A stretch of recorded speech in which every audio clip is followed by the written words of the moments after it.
Hey, greetings everybody. I want to give my experience, my trucking experience. A lot of people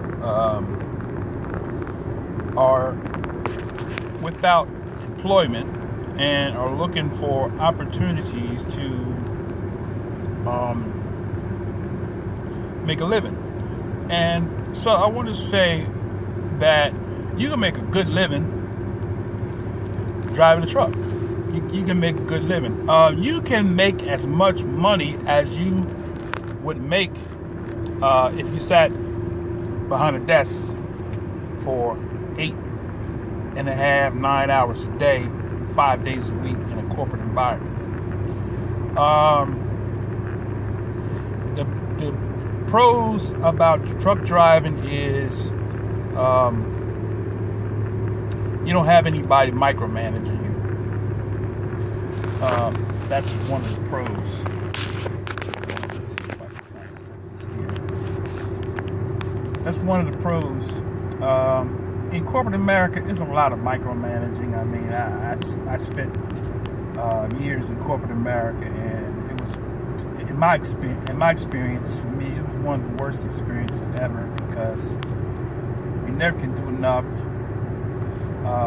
You have your reviews, and they're, in my opinion, they are falsified because they have their picks of who they want to promote. And so, in order for you to get the promotion and the extra added income, they want you to be at a certain level. But in the trucking industry, you don't have to worry about that. There's nobody over there micromanaging you. You're not having a review. Pretty much, you go with the cost of living as the cost of living goes up. Say you might start out making, I remember most companies was paying like 38, 40 cents a mile. And I'm talking maybe 15 years ago. Now the going rate is about 55 cents a mile for your company driver. So you can put in, you can do the math, and so you could bring home, after taxes, you could bring home at least $800 a week, and that's just basically where you're not overdoing it. You're basically, doing loads, reasonable drive time. Now, if you go beyond,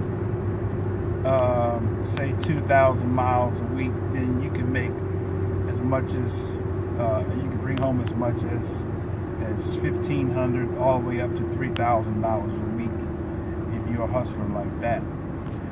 What I would recommend is if you're going to be a truck driver, and if you really need to get your feet wet, just get with a good company. I started out with Prime Inc. And Prime was good to me.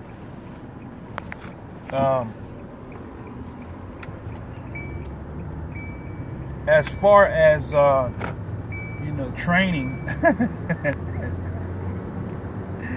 I mean, it wasn't the best training. Briefly, I went in as a commercial driver. I had a Class B. I had to get a Class A. So I went down, never drove a traction trail before. And matter of fact, for some strange reason, I was horrified at the big vehicle. When I saw that, it was like terror. It was terror to me. Now it's not like that. I mean, I've gotten used to driving, and I've driven not flatbeds, reefers and tankers and doubles. Never drove a flatbed, probably because I'm too lazy as far as getting out and putting straps on and that kind of thing. And it may not be as bad as I may think it is because I've never done it before, but for those that do it, have been used to driving flatbeds, they'll probably have a different story. But for me, driving a flatbed was not something that I thought about or considered to do in driving traction trailer. Refrigeration it's easier because most of the time you just back up to the dock and they unload for you. Rarely, unless you're doing local delivery, do you go out and unload. Now, currently, I drive a tanker, and tanker's kind of pretty similar to reefer, because it's really not a lot of work. I mean, at times when you go to the warehouse to deliver whatever the product is you're delivering, most of the time all you have to do is connect up the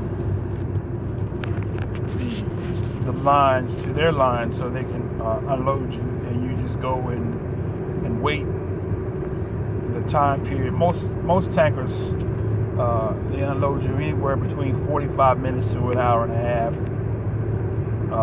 if everything goes well. So the tanker trucks are, most of the time, they are, in my opinion, from my experience in driving tankers and driving reefers, you have a lot more wait time with reefers. Tankers, unless you go there when everybody's coming, then you're gonna have, unless you have an appointment time. But if it's just a first come first serve, sometimes you may have a situation where you go there where everybody's just trying to get unloaded at the same time, and it's a lot of drivers is waiting. Then there are other times when you're unloading, and it's not a whole lot of people there. I mean, sometimes I get in and get out. But going back to getting started, I started out with Prime Inc. and from Springfield, Missouri. The training experience, as I said, wasn't the best training. It's kind of like a mama bird experience. They throw you out there and you wing it. You're gonna learn. As the comedian said, you're gonna learn today. They throw you out there and you're gonna fly or die. My experience wasn't a good one because I went there during a peak time where there was a lot of people. I think it was a big turn there. A lot of people had lost jobs, so there was a lot of people making career changes, and I was one of those people. And making a career change from corporate America to trucking. So when I went there, there was a lot of people there. It was overabundance of students and not enough teachers. So I had to sit on Prime's training territory campus, their headquarters, for about 30 days before I went out with a driver. When you go to Prime, you go out in two phases. You have a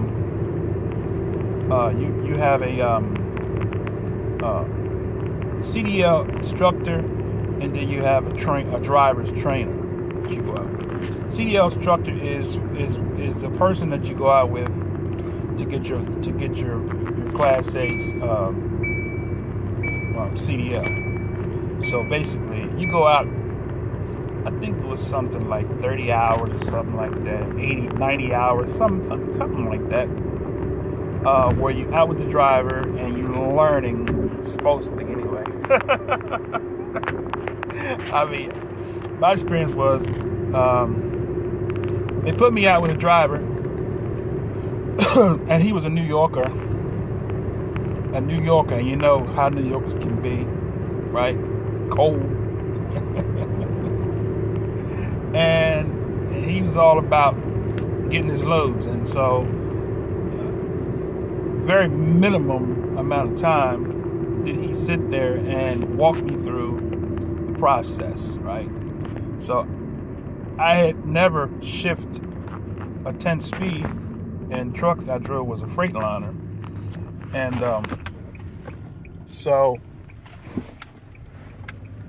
the truck I drove was a Freightliner, and I had never shipped before, but I had never drove a tractor trailer with a combination, so it was an experience where I went out with the guy who was from New York, as I said, and he told me, when he selected me after 30 days, of me waiting for someone to. And basically, these people that Prime had sent out to be trainers were pretty much not trainers. They were people that was leasing their trucks, and Prime promised them, you pay them $500 a week out of your revenue, and you'll be able to get bigger loads because you'll have a second driver, right? So doing that, which really didn't pan out that way, because while you're being trained, your driver can't sleep if you don't have a CDL, so you're really not making no money. Really, you're paying $500. I'm not sure if actually the driver paid the $500 or if Prime paid the $500, but or paid the driver $500. Some kind of way, but the driver was guaranteed to make $500 a week. Then I don't know what it is now. And so the guy that selected me, as I said, was from New York, and when we went to go out with him in his truck, he told me that night, I want you to rest up, we're going to leave in the morning, right? So I didn't know how the trucking industry worked. The person who's sitting can go into that dispatch office and get a load right away. So apparently he got a load he liked. So he came back to the truck in an hour and a half, about an hour and a half, 2 hours, said, all right, we got a load, we got to go. And you driving. And this is my first time, because my only driving experience driving behind the wheels of a tractor trailer was around the driver's pad during the 30-year period, and I only got behind the vehicle to do pre-trip. We didn't even drive. We just sat on the driver's pad doing the pre-trip. And so the only time that I actually drove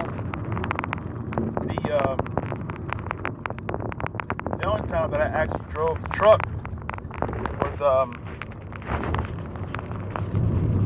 when I went and took my test. Apart from the time that I drove when I was in the truck with him. But of course, the driver from New York, him and I had bumped heads, and he ended up kicking me off his truck because I'm the boss, this is my truck, get off my truck. We had a disagreement because he wanted to run me and didn't want to feed me. And by me being a trainee, I didn't have a refrigerator, so it was his truck. So he kept all the food in the refrigerator, so he had one little space that he had for me. So I pretty much was starving while I was on the truck with him. And so it was kind of like, this is my truck. You just get behind the wheel and drive and shut up. And so we had an argument about that, and then the driver had went to, I'm not going to dog the guy out by giving his name, but if you see this video, he'll know who I am, and he'll remember the scenario. But he endangered my life by taking me to a ex-girlfriend's house of his who was married. While her husband was at work, we spent the night at her house. And the next morning was when things fell apart. And we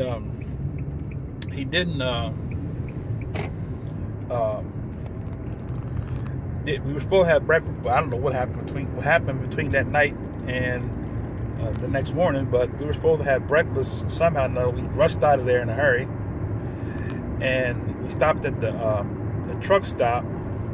We were in North Carolina, Winston-Salem, North Carolina. We stopped at the truck stop and to fuel up. When I pulled into the truck, pulled into the truck stop, and he was pissed off because he said I left the fuel cap open. But it was more to it than that, but that was the excuse he gave me. So he was mad at me, and so